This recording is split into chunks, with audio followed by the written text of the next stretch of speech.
하나님의 말씀 누가복음 2장 1절에서 14절 말씀입니다. 말씀을 찾으셨으면 교독합니다. 그때 가이사 아구수도가 영을 내려 천하로 다 호적하라 하였으니 영적은 고개류가 수리아 중도 되었을 때 치러난 것이라. 모든 사람이 호적하러 각각 고향으로 돌아가매 요셉도 다윗의 집 족속이므로 갈릴리 나사렛 동네에서 유대를 향하여 베들레헴이라는 다윗의 동네로 그 약혼한 마리아와 함께 호적하러 올라가니 마리아가 이미 잉태하였더라.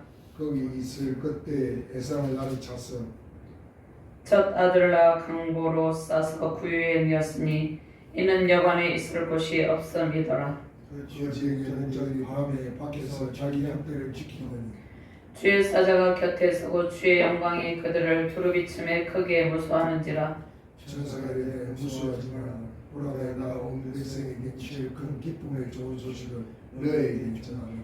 오늘 다윗의 동네에 너희를 위하여 구주가 나셨으니 곧 그리스도 주시니라. 너희가 강보에 쌓여 그의 여는 아기를 보니 이것이 너희에게 표적이라 하더니 호련히 수많은 천군이 그 천사와 함께 하나님을 찬송하여 이르되 지극히 높은 곳에서는 하나님께 영광이요 땅에서는 하나님이 기뻐하신 사람들 중에 평화로다 하니라. 아멘. 하나님 감사합니다. 온 세상에 미칠 큰 기쁨의 소식을 안고 하나님 독생자 예수 그리스도를 이 땅 가운데 보내주심을 감사합니다. 성탄의 큰 기쁨이 우리 가운데 충만하게 하시고 영원한 왕으로 오신 아기 예수님의 탄생을 기뻐하는 기쁨 가운데 승리 영광 넘치는 능력의 시간, 은혜의 시간 되게 하여 주시옵소서. 평강의 왕으로 오신 예수 그리스도와 함께 하나님 안에 있는 참 평강을 누리며 승리의 기쁨을 누리는 은혜의 시간 되게 하여 주시옵소서. 부족한 중에 주의 말씀을 대언할 때 성령께서 이 시간을 온전히 주관하여 주시고 말씀을 잘 증거할 수 있도록 도와주시고 말씀을 받는 모든 주의 사명자들에게 하나님의 백성들에게 하나님의 권능형으로 충만하게 하여 주시옵소서. 하나님의 영광의 광채로 그 모든 삶과 사역을 덮어 주시옵소서. 감사드리며 주 예수 그리스도의 이름으로 기도드리옵나이다. 아멘. 할렐루야.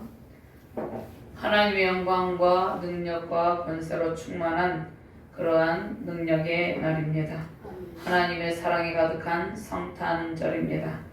아기 예수님께 찬양과 경배를 드릴 때 우리 안에 감사와 기쁨이 넘치시기를 바랍니다. 아멘. 태초에 아담과 하와가 에덴 동산에 있을 때는 부족함이 없었습니다. 창조의 완성에 충만한 복이 흘러 넘쳤습니다. 하나님께서 선악과를 알게 하는 나무의 열매 외에는 모든 것을 다 먹을 수 있도록 임의대로 먹을 수 있도록 하나님께서 복을 베풀어 주셨습니다. 모든 것이 완전하고 풍족하였습니다. 하나님과 동행하는 삶으로 평강이 넘치고 있었습니다. 그러나 인간의 교만으로 인해서 불순종하여서 하나님과 같이 되려는 교만의 답을 쌓고 또 인간의 불순종으로 인해서 선악을 알게 하는 나무의 열매는 먹지 말라. 먹는 날에는 내가 정령 죽으리라. 반드시 죽으리라 이 말씀이시죠.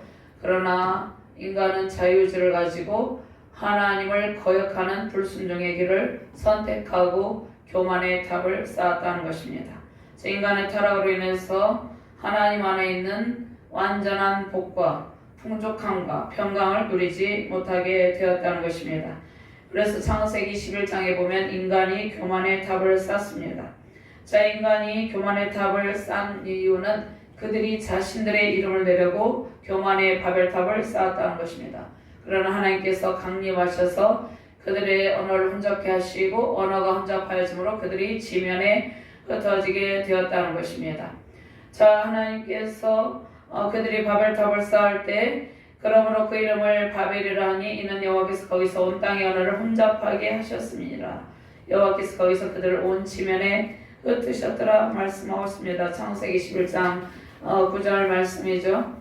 그래서 인간이 온 지면에 흩어지고 서로 언어가 통하지 아니하니까 서로 한 마음이 되지 못하고 분열과 갈등의 시간들을 보내게 되었다는 것입니다. 하나님께서 죄와 사망 권세에 고통하는 인간을 불쌍히 여기시고 죄와 사망 권세에 고통하는 자기 백성을 위해서 하나님께서 구원 계획을 세우셨죠. 하나님께서 창세기 15절 3장 15절 말씀에 여인의 육선으로 오실 예수 그리스도를 통해서 사단의 머리를 권능의 발로 밟으시고 승리할 것을 말씀하셨습니다. 하나님께서 고통하는 자기의 백성들을 위해서 구원 계획을 세우시고 하나님께서 창세기 3장 21절 말씀에 보면 여호와 하나님이 아담과 그의 아내를 위해서 가죽옷을 지어 입히시니라 이렇게 말씀하고 계시죠. 하나님께서 절망 가운데 있는 또 하나님을 거역하고 그들이 마치 벌거벗어서 수치를 가리기 위해서 무화과나무 잎으로 옷을 만들어 입었죠. 그런데 하나님께서 아담과 하와를 위해서 가죽옷을 지어 입었다는 것입니다.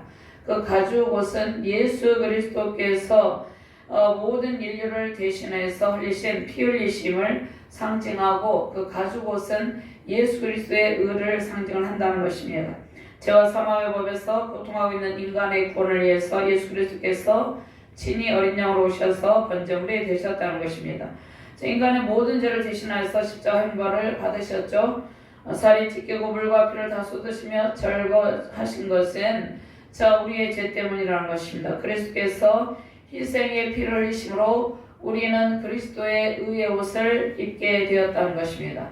하나님께서 가죽옷을 입혀주신 것은 우리에게 구원의 옷을 입혀주시기 위해서 아담과 하와에게 가죽옷을 입혔을 때 짐승이 죽었겠죠. 영원한 번제물이 되셔서 예수님께서 그 희생의 피를 통해서 우리에게 그리스도의 의의 옷을 입혀주셨다는 것입니다. 그래서 우리는 구원의 옷을 입고 그리스도의 의의 옷을 입고 우리가 거룩한 옷을 입고 영원한 하나님의 자녀가 된 것은 예수님께서 십자가에서 화목제물이 되셨기 때문이라는 것입니다.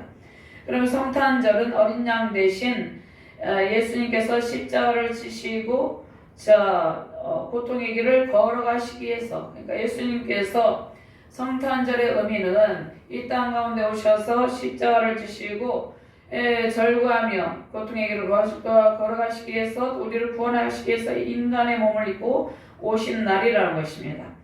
이날은 우리가 기쁨과 감격으로 아기 예수님께 경배와 찬양과 영광을 드리는 날이죠. 아기 예수님께서 하나님과 우리 화평을 위해서 번제물이 되심으로 우리는 구원을 얻게 되고 영원한 천국 백성이 되었다는 것입니다.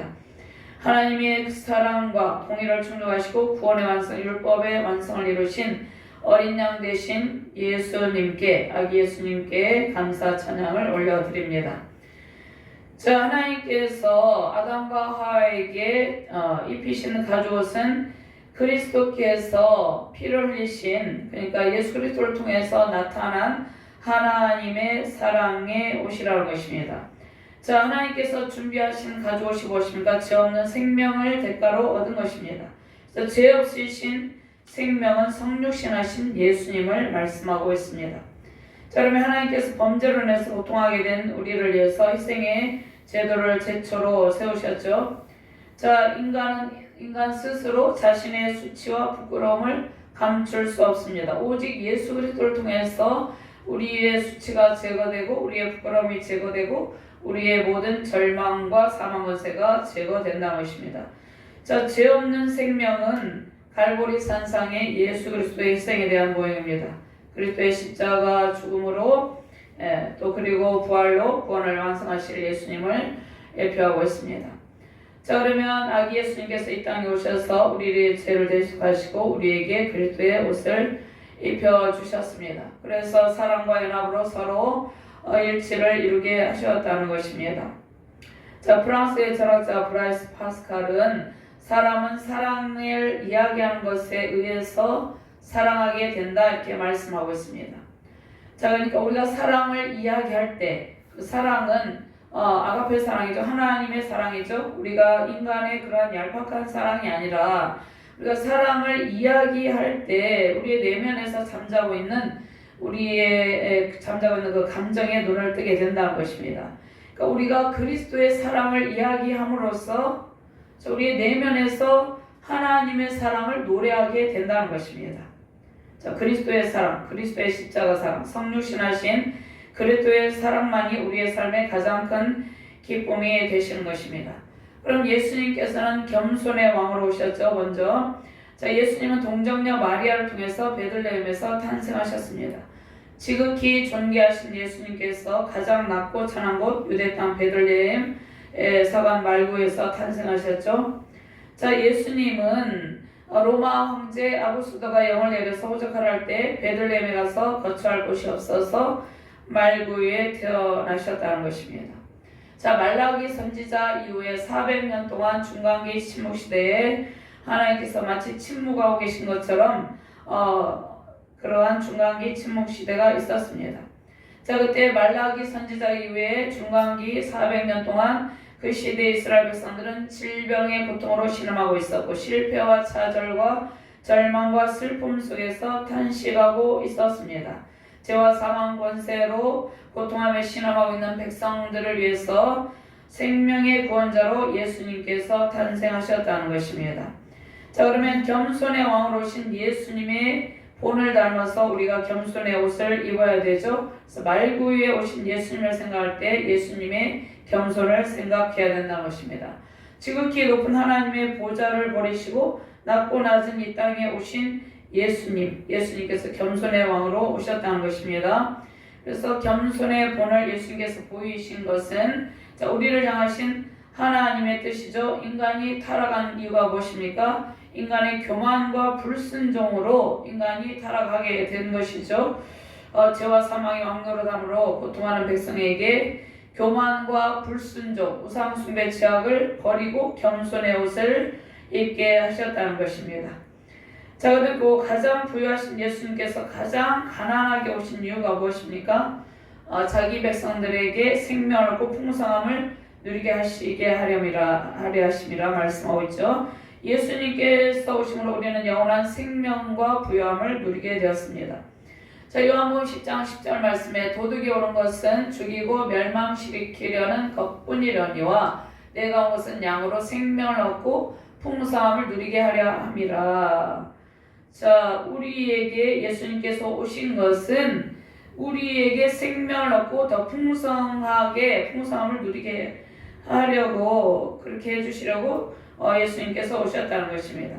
또 빌립보서 2장 6절 말씀에 그는 근본 하나님의 본체신 하나님과 동등됨을 취할 것으로 여기지 아니하시고 가장 영광스러운 하나님의 본체이신 예수 그리스도는 만왕의 왕이시죠. 왕 중의 왕이신 예수님께서 이 땅 가운데 오심으로 우리는 왕 중의 왕이신 예수님을 모시고 영원한 하나님의 자녀로 살아가게 되었다는 것입니다. 자, 요한계시록 1장 8절 말씀에 주 하나님이 이르시되 나는 알파 오메가라 이제도 있었고 전에도 있었고 장차 올 자요 전능한 자라 하시더라. 자, 예수님은 시작과 끝이죠. 처음과 마지막입니다. 그래서 요한계시록 22장 13절 말씀에 자, 예수님은 알파와 오메가라 말씀을 하고 있습니다. 처음과 나중이요 시작과 끝이다 이렇게 말씀을 하고 있는 것이죠. 그래서 자, 예수님 전능한 자라 이렇게 말씀하시는 예수 그리스도의 이름으로 알파와 오메가란 이름으로 그리스도를 불렀다는 것입니다. 자, 그래서 예수님께서 오심으로 우리는 하나님 안에 있는 완전한 은총을 누리게 되었다는 것입니다. 자, 그러면 예수님께서는 언제부터 계셨습니까? 영원전부터 계셨다고 말씀하신 것이죠. 온 우주 만물이 창조되기 이전부터 우리가 창조되기 이전부터 예수님께서는 계셨다는 것입니다. 태초에 말씀이 계시니라 이 말씀이 하나님과 함께 계셨으니 이 말씀은 곧 하나님이시니라. 그가 태초에 하나님과 함께 계셨고 만물이 그로 말미암아 지은 바 되었으니 지은 것이 하나도 그가 없이는 된 것이 없느니라. 그 안에 생명이 있었으니 이 생명은 사람들의 빛이라. 그럼 창조주 되신 하나님께서 피조물처럼 가장 낮은 모습으로 성육신하신 것은 자기 백성들을 구원하시고 임마누엘 하나님으로 함께 계시기 위해서 오셨다는 것이죠. 자, 그래서 우리는 예수님을 영접하고 하나님의 자녀된 특권을 누리게 되었습니다. 하나님의 아들 독생자 예수 그리스도께서 보여주신 겸손의 옷을 입고 예수 그리스도의 의의 옷을 입고 하나님께서 입혀주시는 사랑의 옷을 입고 승리하시기를 주님의 이름으로 축원드립니다. 자, 화평의 왕 평강양으로 오신 예수님, 자, 예수님께서 오셔서 죄와 사망 원세를 권능의 말로 깨뜨리시고 사탄을 정복하고 우리에게 잃어버린 하나님의 형상을 회복하게 하셨다는 것입니다. 예수님께서 이 땅에 오셔서 우리에게 화평을 주시고 슬픈 자에게는 기쁨을 주셨습니다. 성육신하신 예수님께서 구원을 완성하시고 저와 여러분들에게 보혜사 성령님을 보내주셨죠. 그래서 보혜사 성령께서 말할 수 없는 탄식으로 죄와 사망의 늪에서 고통하는 영혼들을 위해서 기도하고 계신다는 것입니다. 예수님께서 오심으로 우리는 하나님과 화평을 누리고 영원한 생명을 얻고 마음의 평강을 누리면서 살고 있는 것입니다. 모든 영광을 주님께 돌리며 승리하시기를 바랍니다. 자, 가이사 아구스도가 있죠. 자, 아구스도는 황제의 본명이 가이우스 옥타비우스죠. 자, 로마의 황제로 있었습니다. 로마의 황제. 자, 그가 많은 탁월한 통치 능력과 그 현명하고 훌륭한 정치 이런 행정 능력을 가지기도 했습니다. 자, 그리고 이러한 통치로 인해서 평화가 지속이 되었는데, 자, 그가 대제사장이라는 칭호를 받아들여서 종교적인 최고의 위치를 차지했습니다. 자, 그런데 그 외 증조부 율리어스 시저를 신격하여서 그를 기념하는 사원을 건립하고 그를 신하로 받들도록 명령하기도 했다는 것입니다. 자, 많은 업적이 있음에도 불구하고 하나님 앞에 죄를 범하였습니다. 죄를 범하였습니다. 자, 그래서 로마에 속한 모든 나라들로 하여금 인구조사를 실시하도록 명령했습니다. 이 인구조사의 실시로 인해서 자신도 모르는 사이에 미가서 5장 2절 예언의 말씀을 성취하는데 그러한 도구로 이제 사용이 되는 것이죠.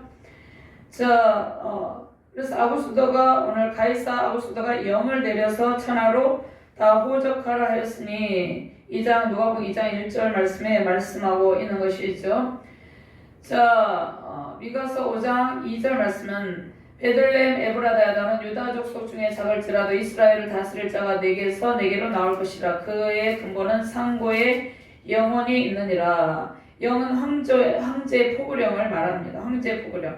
저는 황제의 칙령은 세금을 거둘 목적으로 실시하는 인구조사에 관한 것이었다는 것입니다. 그래서 이제 인구를 조사해서 인구의 이름, 성명, 직업, 재산, 친척관계를 다 기록을 하는 것입니다. 자, 그러면 이 인구조사는 예수님의 탄생을 세계 역사 속에서 역사적인 사실임을 하나님께서 보여주고 하나님의 섭리를 이루기 위해서 하나님께서 이 지상의 통치자를 이용한다는 사실을 보여주고 있다는 것입니다. 그래서 이 호적은 구레네오 수리아 총독이 되었을 때 처음 한 것이라. 가이사 아구스도가 영을 내렸다는 것이죠. 황제의 포고령, 인구조사에 대한 포고령을 내렸다는 것입니다.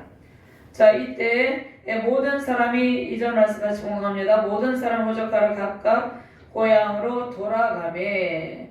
자, 인구조사는 각 사람의 고향에서 실시를 됩니다. 그런데 이제 많은 불편을 감수하면서 자기의 고향까지, 자, 요셉이 이제 자기의 고향까지 가서 호적을 하는 것은 유대의 호적 제도를 따른 것입니다. 그러면 로마의 호적 제도는 자신이 지금 현재 있는 지역에서 기록하는 것이 손쉬운 방법이었는데, 유대인들이 로마의 손쉬운 호적 제도를 따르지 않고 굳이 번거롭게 많은 어려움을 감수하면서 자신들의 유대의 호적 제도를 따르는 이유가 무엇입니까? 자, 로마의 명령으로 행하는 것이지만, 자, 자신들의 주권, 자신들의 독자적인 그런 의사를 통해서 이제 의사를 보여주는 것이죠. 그러면서 민족적인 자존심을 그들이 나타내 주는 것입니다. 그래서 요셉도 모든 사람이 호적하러 각각 고향으로 돌아가며 요셉도 다윗의 집 족속이므로 갈릴리 나사렛 동네에서 유대를 향하여 베들레헴이라는 다윗의 동네로 그 약혼한 마리아와 함께 호적하러 올라가니 마리아가 이미 잉태하였더라. 4절 말씀에 요셉도 다윗의 집 족속이므로 갈릴리 나사렛 동네에서 유대를 향하여 베들레헴이라는 다윗의 동네로.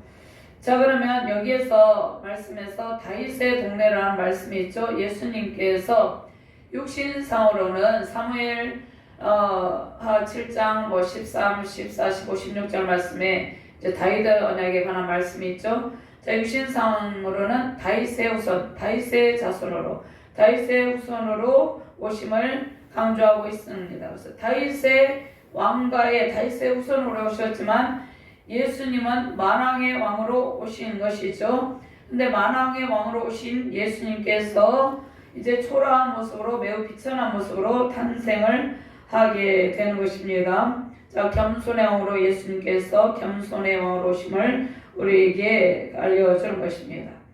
자, 사무엘상 20장 1절 말씀에 베들레헴은 다윗성이라고 부르는데 다윗이 약 1000년 전에 이곳에서 태어났고 자, 양떼를 돌보던 곳도 이 마을의 근처 언덕이었는 것이죠. 자, 그러면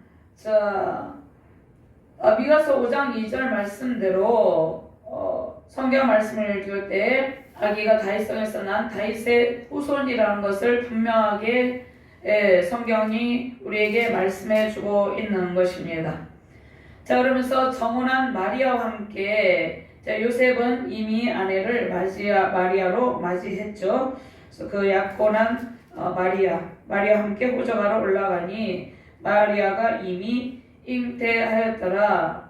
마리아를 아내로 맞이했습니다. 정혼한 마리아, 성령으로 잉태한 아이를 낳을 때까지는 그런데 어떠한 상태에 있었습니까? 약혼 관계에만 머물러 있었다는 것입니다. 정혼의 관계에만 머물러 있었다는 것입니다. 자, 그래서 정혼은 결혼을 의미합니다. 유대민족이 이제 정혼하면은 결혼한다는 것을 의미하고 있습니다. 근데 이제 신부를 데리고 오는 일만 남았다는 것이죠. 자, 혼인서약은 정혼을 통해서 이루어지는 것입니다. 자, 그러면 여기에서 로마의 법에 가면 여자도 호적해야 될 의무가 있었지만 고향에 직접 가서 호적할 필요는 없었던 것입니다. 함께 동행하는 것은 많은 사람들의 비난을 피하고자 한 요셉의 배려일 수 있다는 것입니다. 자, 그 다음에 누가복음 2장 오늘 6절 말씀 거기 있을 그때 해산할 날이 차서 첫 아들을 낳아 강고에 싸서 구유되었으니 이는 여관에 있을 곳이 없음이라 이렇게 말씀을 하고 있는 것이죠.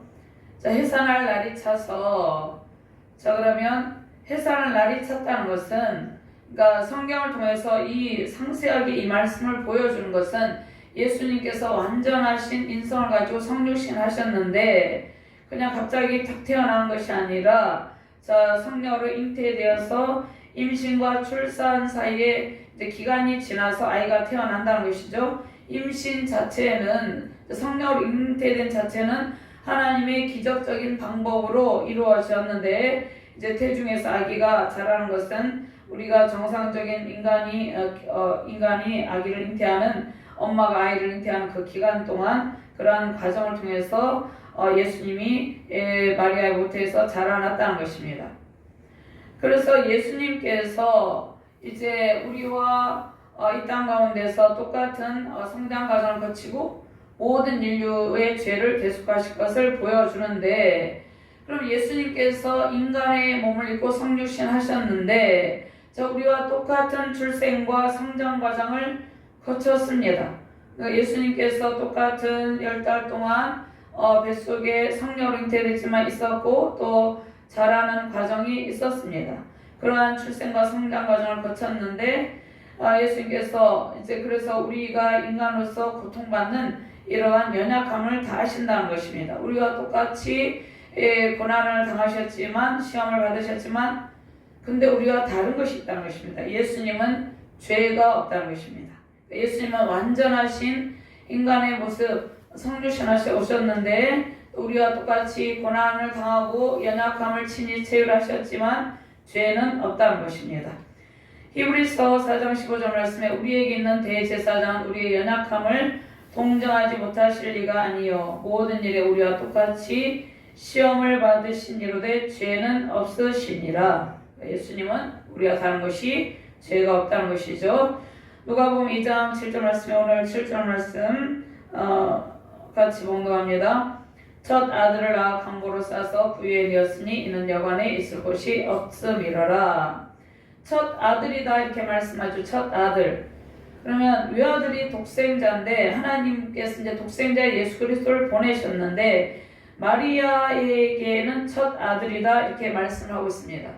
자, 왜냐하면 마리아를 신성시하면 안 된다는 것이죠. 마리아에게는 첫 아들인데 첫 아들이라고 표현한 것은 마리아가 예수님을 낳고 난 뒤에도 계속해서 이제 정상적인 이제 인간처럼 자녀들을 낳았다는 것을 지금 말씀하고 있다는 것입니다. 그러니까 예수님을 낳고 난 뒤에는 예수님만 성령으로 잉태돼서 독생자 예수 그리스도를 낳았는데 그 뒤에 낳은 자녀들은 이제 동정을 지키며 자녀를 낳은 것이 아니라는 것입니다. 그래서 마리아를 너무나 신성시하고 신격화하는 것은 잘못된 것이라는 것을 오늘 이 말씀을 통해서 알 수 있다는 것입니다. 그래서 예수님의 여러 형제들이 있었죠. 예수님의 여러 형제들이 있었다는 것입니다. 예수님의 동생들이 있었는 것이죠. 신약 성경에. 자, 마가복음 3장 31절 말씀은 그때 예수의 어머니와 동생들이 와서 밖에 서서 사람을 보내어 예수님을 부르니 이렇게 말씀을 하고 있는 것이죠. 자, 그러면 예수님께서 태어났을 때 구유에서 자, 구유는 누가복음에 4번 나오는데 메시아이신 영원한 메시아이신 예수께서 비천하심으로 보잘것없이 너무나 초라하게 이 세상에 오셨음을 말씀을 하고 있습니다. 자, 그러면 예수님께서 구유에 탄생하셨는데 자, 이 온 인류를 구속할 그러니까 온 백성에게 미칠 큰 기쁨의 소식을 가지고 하나님께서 자기 백성을 구원할 구세주로 예수님을 보내셨는데 자, 비천한 모습으로 이렇게 탄생하게 되죠. 그러면 당시에 로마 제국의 이제 세계 주관자인 그 인간의 이제 세상이죠. 아구스도의 영광과 이것이 대조된다는 것입니다. 네, 예수님께서는 하나님의 아들이자 인자이신 예수님께서 겸손과 고난을 상징하면서 여기 구유에 예수님께서 누이게 되었다는 것입니다. 8절 말씀 같이 봉독합니다. 그 지역의 목자들이 밤에 밖에서 자기 양떼를 지키더니 자, 목자들, 당시에 유대사의 목자들은 매우 천한 직업이었습니다. 그런 사람들이 목자들을 별로 인정하지 않았어요. 천대받은 그런 사람들에게 가장 먼저 구세주 예수 그리스도의 탄생을 그러니까 영광을 그들에게 전해 주었다는 것입니다.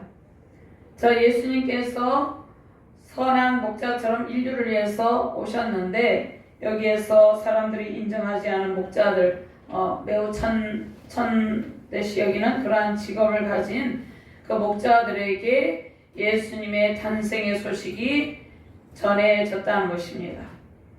자, 그래서 사회적으로 천대를 받은 사람들에게 전해졌다는 이러한 말씀이 여러 번 걸쳐서 강조되고 있다는 것입니다. 자, 예수님께서 사랑하는 양들을 위해서 목자로 오셨는데 자신의 목숨을 아끼지 않고 온 인류를 위해서 보라 세상 죄를 지고 가는 하나님의 어린 양이로다. 세상 죄를 지고 가는 하나님의 어린 양으로 하나님께 바쳐질 제물로 번제물로 예수님께서 오셨다는 것입니다. 요한복음 1장 29절 말씀입니다. 자, 그래서 예수님께서 선한 목자로 세상 죄를 지고 갈 어린 양으로서 이 땅 가운데 탄생하셨다는 것입니다. 자, 누가복음 2장 9절 말씀입니다. 주의 사자가 곁에서 주의 영광이 그들을 두루비침에 크게 무서워하는지라. 자, 그리스도께서 하나님의 영광 가운데 예수님께서 이제 다시 살아나셨죠. 십자가에 못 박히시고 부활 승천하셨죠. 자, 그리고 영광 가운데 이제 승천하시고 우리의 하나님 영광 보좌 우편에 앉아 계시는데 그 예수님께서 우리 구주 예수님께서 탄생하신 것은 구주 예수 그리스도의 영광이 이 세상 가운데 나타난다는 것입니다. 그럼 예수님께서 탄생하실 때 하나님의 영광이 나타나는 것은 예수님께서 어디서 온 것을 말씀하고 있습니까? 자, 하늘로부터 예수님께서 오셨음을 말씀하고 있습니다. 그래서 요한복음에서 성육신하신 그리스도의 영광에 대해서 말씀을 하고 있습니다. 그리스도께서 영광에 또 들어가는 것은 무엇을 통해서? 십자가를 통해서 들어가는 것입니다. 그가 나간 후에 예수께서 이르시되 지금 인자가 영광을 받았고 하나님도 인자로 말미암아 영광을 받았도다 말씀하고 있습니다. 여기에서 9절 말씀 다시 한번 봉독합니다. 주의 사자가 곁에서 주의 영광이 그들을 두루비침에 크게 무서워하는지라. 두루비침에는 완전히 영광의 빛이 완전히 쌓인 상태를 의미한다는 것입니다. 하나님의 영광은 찬란한 빛의 모습으로 나타난다는 것입니다. 이것은 하나님의 영광스러운 임재를 상징하는 것입니다. 그래서 이스라엘 백성들에게 세키나로 알려져 있다는 것입니다. 자, 하나님의 여기에 두루비침에 빛이 완전히 덮인 상태를 말씀하고 있습니다. 출애굽기 24장 16절 말씀에 여호와의 영광이 신의 산 위에 머무르고 구름이 엿새 동안 산을 가리더니 일곱째 날에 여호와께서 구름 가운데서 모세를 부르시니라. 열왕기상 8장 10절 말씀에 제사장이 성소에서 나올 때 구름이 여호와의 성전에 가득하매 하나님의 영광스러운 임재, 하나님의 영광의 광채로 가득하였다는 것을 지금 말씀하고 있는 것입니다. 주의 사자가 곁에서 주의 영광이 그들을 두루비침에 목자들과 마리아와 요셉 예수님 가운데 하나님의 영광의 광채가 충만하게 빛이었다는 것입니다. 자, 그러면 온 백성을 위해서 온 백성에게 미칠 큰 기쁨, 구원의 소식을 가지고 예수님께서 탄생하셨는데, 그럼 온 백성은 여기서 이스라엘 백성들뿐만 아니라 천사를 통해서 이스라엘 백성을 넘어서 온 천하 모든 세계 만민에게 복음의 기쁜 소식이 전달이 되었다는 것을 말씀하고 있습니다. 그래서 여기에서 10절 말씀 같이 공부합니다. 천사가 이르되 무서워하지 말라. 보라, 내가 온 백성에게 미칠 큰 기쁨의 좋은 소식을 너에게 전하노라. 이스라엘 백성을 넘어서 온 세계 열방 가운데 모든 만민에게 구세주 되신 예수 그리스도의 탄생으로 구원의 문이 활짝 열렸음을, 복음의 문이 열렸음을 지금 선포하는 것입니다. 여기서 좋은 소식이라는 것은 아기 예수님의 탄생 소식입니다. 예수님께서 이 땅에 오신 자체만으로 기쁜 소식이고 그리스도의 전생에는 곧 복음이라는 것입니다. 자, 다윗의 누가복음 2장 11절 말씀에 말씀하죠. 11절 말씀에 오늘 다윗의 동네에 너희를 위하여 구주가 나섰으니 곧 그리스도 출신이라 말씀을 하고 있는 것이죠. 다윗의 동네 메시아. 베들레헴에서 탄생하리라고 이미 예언이 되었어요. 그런데 예수님께서는 영원 전부터 계셨습니다. 영원 전부터 그리스도라고 정해졌어요. 주라고 정해졌습니다. 그리고 우리의 구원도 이미 창세전에 정해졌는데, 예수님은 영원 전부터 그리스도와 주로 예정이 된 상태입니다. 예수님께서 본체인 예수님께서 하나님의 영광과 찬양과 경배를 받으실 하나님의 신분이라는 것입니다. 예수님이. 그러니까 사람들이 완전하신 인성, 완전하신 신성을 가지고 이 땅 가운데 오셨는데 예수님은 근본 본체 하나님의 영광, 그 영광 가운데 우리의 찬양과 경배를 받으실 하나님의 신분이라는 것입니다. 그런데 우리의 죄와 죽음의 문제를 해결하기 위해서 성육신 하셨다는 것입니다. 성령의 기름 부으심 받은 자로서 자기 백성을 위해서 그리스도의 삼중직이죠. 왕과 제사장, 선지자의 역할을 감당을 했다는 것입니다. 누가복음 2장 12절 말씀, 오늘 본문 말씀 같이 공독합니다. 너희가 가서 강보에 쌓여 구유에 미어있는 아기를 보르니 이것이 너에게 표적이니라. 자, 자, 아이를 낳으면 이제 아이를 이렇게 보고니 감싸 주는 것이죠. 그래서 아기를 이제 보호하는 것이죠. 그런데 여기에서 예수님께서 강보에 쌓여서 구유에 누워있다는 것은 세 가지 특별한 표적을 보여주는 것입니다.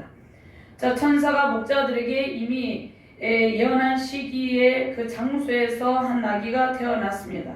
자, 그들에게 전달된 소식 있죠? 온 백성에 미칠 큰 기쁨의 소식, 그것을 이제 확인할 수 있었습니다. 그 다음에 기름 부음 받은 자 그리스도께서 특별한 사명을 수행하기 위해서 지극히 비천한 자리까지 낮아지심을 말씀을 하고 있습니다. 자, 예루살렘에 이방의 부모에서 태어나 여기 에스겔 16장에 보면 아무렇게나 내던진 불쌍한 아기를 묘사하고 있는데, 자, 이 구유에 놓였다는 것은 자, 가련한 상태에 놓인, 그러니까 인간이 어떠한 상태에 놓여 있습니까? 인간이 매우 비천하고 가련하고 슬픔을 겪고 애통함을 당하고 절망 가운데 고통하고 죄와 사망 권세로 고통하죠. 그러한 인간, 또 특별히 이스라엘 백성들, 그들을 구원하고 돌보시기 위해서 예수님이 스스로 비천한 모습으로 오셔서 구유에 놓으셨다는 것을 말씀을 하고 있습니다. 13절 말씀 같이 공부합니다. 호련히 수많은 천군이 그 천사들과 함께 하나님을 찬송하여 이르되, 천군 천사들이 한 목소리로 하나님께 영광의 찬송을 올려드립니다. 하나님의 독생자 예수 그리스도임을 증거하고 있다는 것입니다. 14절 말씀 같이 공부합니다. 지극히 높은 곳에서는 하나님께 영광이요 땅에서는 하나님이 기뻐하신 사람들 중에 평화로다 하니라. 예수님께서 탄생하신 것이 하나님께 영광이 되는 것입니다. 하나님의 영원하신 완전하신 신성과 하나님의 영광이 예수 그리스도 안에 충만하게 거하고 있다는 것입니다. 예수님을 통해서 하나님의 영광과 하나님의 완전하신 신성이 나타난다는 것입니다. 말씀이 육신대 우리 가운데 가심에 우리가 그 영광을 보니 아버지의 독생자 영광이요 은혜와 진리가 충만하더라. 요한복음 1장 14절 말씀입니다. 그래서 예수님을 본 자는 하나님을 보았다고 말씀할 수 있다는 것입니다.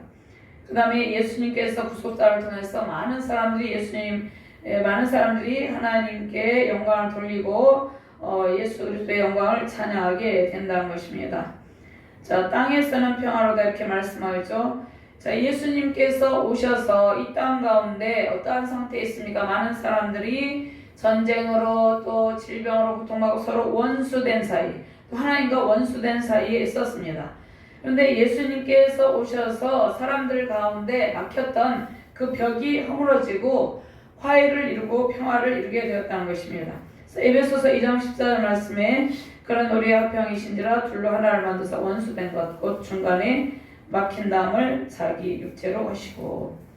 자, 예수님을 모르는 사람들은 본질상 진노의 자식입니다. 하나님과 원수된 관계에 있기 때문에 늘 불화합니다. 늘 다툼의 수렁에서 허덕입니다. 우리가 지금 정치전 상황을 보면 그렇죠. 불화와 다툼의 수렁 가운데 그 소용돌이 속에 허덕이고 있다는 것이에요. 복음이 들어가야 된다는 것입니다. 아기 예수 탄생에 영광의 왕으로 오신 아기 예수님을 받아들여야지 모든 불화가 그친다는 것입니다. 자, 그리스도를 모르는 사람들은 하나님과 근본적인 화해를 이루지 못하기 때문에 불화 가운데 있다는 것입니다. 그래서 예수님께서 하나님의 평강을 주시기 위해서 하나님의 평강을 선물로 주시기 위해서 이 땅 가운데 오셨다는 것입니다. 요한복음 14장 27절 말씀에 평안을 너희에게 끼치노니 곧 나의 평안을 너희에게 주노라. 내가 너희에게 주는 것은 세상이 주는 것과 같이 아니하니라. 너희는 마음에 근심하지도 말고 두려워하지 말라. 예수님을 통해서 이 세상의 모든 제약이 제거되고 우리가 서로 화목을 이루게 되었다는 것입니다. 그래서 예수님께서 가지고 오신 축복, 구원의 복을 통해서 우리는 예수님의 평강을 누리게 되었다는 것입니다. 예수님께서 평강의 왕으로 오셔서 우리에게 평강을 안겨주셨어요. 예수님의 평강의 사역은 어디에서? 십자가에서 제 절정에 다르게 되었다는 것입니다. 십자가에서 하나님께서 예수님을 통해서 하나님의 공의의 법, 사랑의 법을 충족하셨습니다.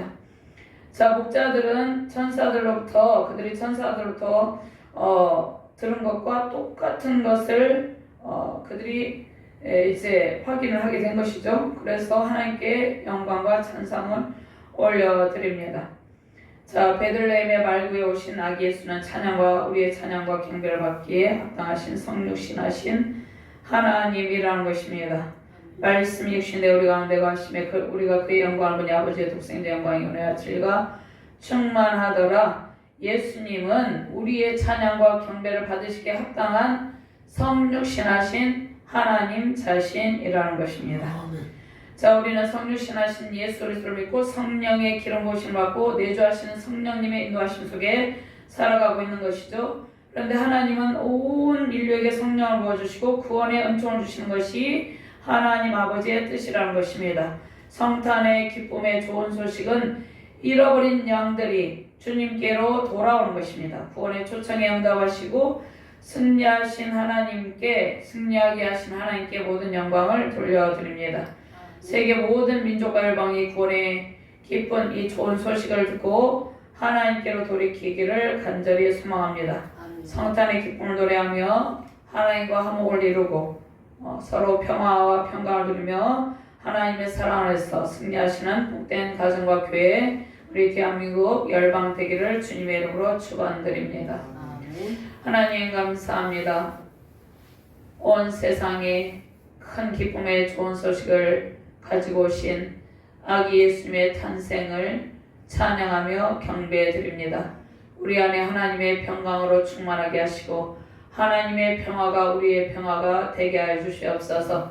특별히 국가적으로 정치적으로 사회적으로 매우 혼란한 가운데 있습니다. 이러한 상황 가운데 많은 사람들이 예수 그리스도 아기 예수님을 영접하고 구원의 큰 복을 누림으로 모든 불화와 모든 다툼이 완전히 제거되게 하여 주시옵소서. 승리하는 이 나라 민족 우리 대한민국 되게 하여 주시옵소서. 감사드리며 주 예수 그리스도 이름으로 기도드렸나이다. 아멘. 아멘.